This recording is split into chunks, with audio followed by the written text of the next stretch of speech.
But first, we are saying, oh yeah, to I do. And we are thrilled to have wedding guru Michael Nolte on Better Kansas City today.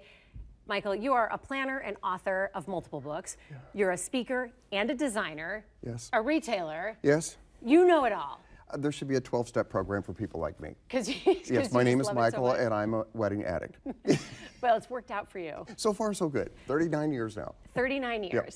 So that's why we have you on today, specifically because we're entering a new year. Yes. And we want to talk about the hot new wedding trends, specifically when it comes to style in 2018. Right. What are you seeing? I think the new look we're seeing in wedding gowns that girls are really asking for a lot is sheer illusion. Sheer illusion necklines, sheer illusion back, sheer illusion sleeves, and it allows them then to wear maybe beading way out on the edge of the shoulder that typically would have fallen off, but the sheer illusion allows the neckline to stay in place. You can rock the J-Lo look without having the J-Lo sticky-sided tape to make sure you don't do it. Right, and you don't have to worry about any Janet Jackson wardrobe malfunctions either. Right. So it does give you that look, and it gives brides, I think, a sense of security. So if they want buttons all the way down the back, then the back stays closed. It's just very important in sheer illusion that the shade of the sheer illusion match the bride's skin tone. So what we're looking at, particularly on like the far left in the middle, that is just nude colored or that bride's skin colored fabric, but it looks like it's a wowie kazowie. It does. But it's fabric there. Yeah, exactly. Because you don't want to be tugging at your dress all night. That you just want to be letting loose, and it's your wedding. And the other nice thing about the sheer illusion backs is when brides are dancing with someone, yeah. if it's hot in the summer and things like that, it's not somebody's sweaty, sticky hands right on your bare back. You think of everything. The sheer illusion. I just think that would feel more comfortable for both the person dancing with her and for the bride. You brought some things that have blue in them that are also an interesting example of trends. Thing, you know, the trend has always been the tradition of wearing something old, something new, something borrowed, something blue. For many years, the blue was the touch of a garter. A lot of brides are opting to not wear a garter any longer. So what if they would wear a necklace or they would wear earrings that have blue topaz or aquamarine stones in it, and that becomes a part. These are beautiful. Those really are. Those are designed by Kenneth J. Lane, who is, you know, the king of knocking off beautiful pieces that were done for celebrities or royal families. And then Waterford Crystal. So a piece of jewelry with blue in it.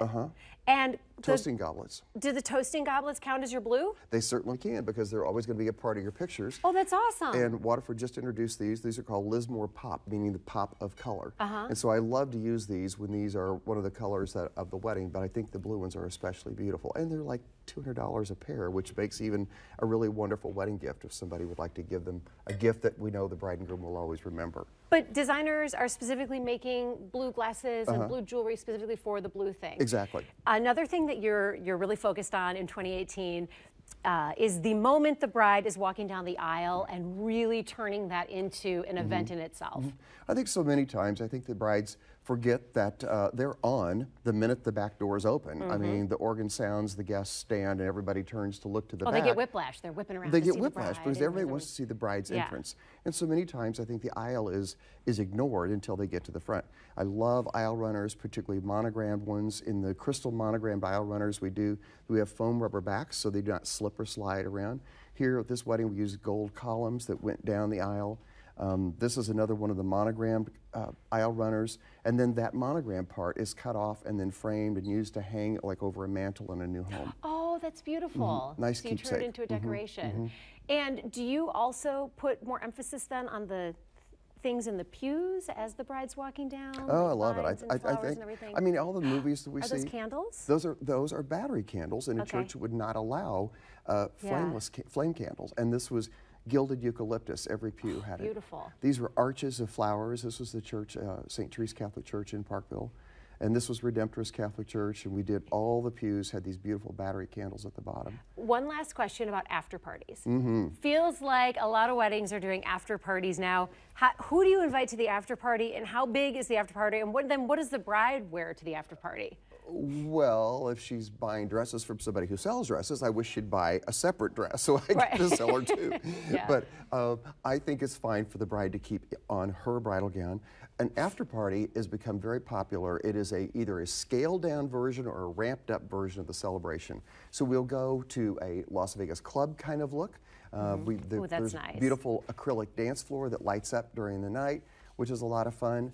In this case, white ottomans are sitting around and lots of votive candles, and The party keeps going. Sometimes we renovate a 4-car garage in that particular picture. Oh, that's nice. It so is you can really have it at someone's a home. lot of fun, absolutely. A huge aspect of the wedding are the flowers, of course, which is why this is a 2-for segment. We have